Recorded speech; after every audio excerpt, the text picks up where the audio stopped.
बेले बेले आम हिंदू धर्मर पुराण शास्त्र आमको अनेक समस्यार समाधान दे थाए। आउ बेले बेले मनरे अनेक प्रश्न भी नहीं आसे। किछि कथा एबे भी रहस्य घेरे थाए। पुराण अनुसार आमे समस्ते जानू भगवान शिव क्रोधरे आसी भगवान गणेशंकर मुंड काटी देइथिले। माँ पार्वती अनुरोध क्रमे गणेशंक मुह स्थान रे छुआ हाथीर मुंड लगाइथिले महादेव। यापरे से तांकर प्राण प्रतिष्ठा करथिले। किंतु आपण जानिछन्ति कि जेतेबेले गणेशंक मुंड शरीररु अलगा करा जाइथिला ताहा जाई केउठारे पडिथिला?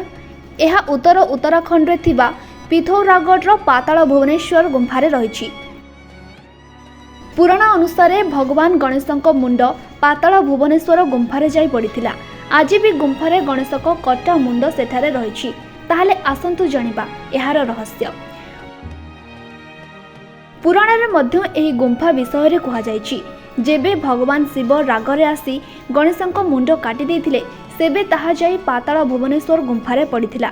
एहा उत्तराखंड रो पिथौरागढ़ रे रहिछि।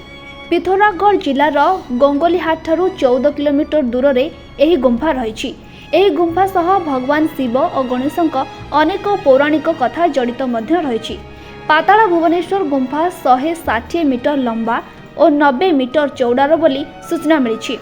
एपरी परिस्थिति रे सुनिबाकु मिलुछि कि एही गुंफारे आज भी भगवान शिव विराजमान अछंती। एहा सह भगवान गणेशंक कटा मुंड मध्य सेठारे रहिछि। प्रति वर्ष लक्षाधिक भक्त माने भगवान शिव और गणेशंक कटा मुंडर दर्शन पाई सेठारे पहुंचंती। स्कंद पुराण रे पाताल भुवनेश्वर विषय रे उल्लेख करा जायछि।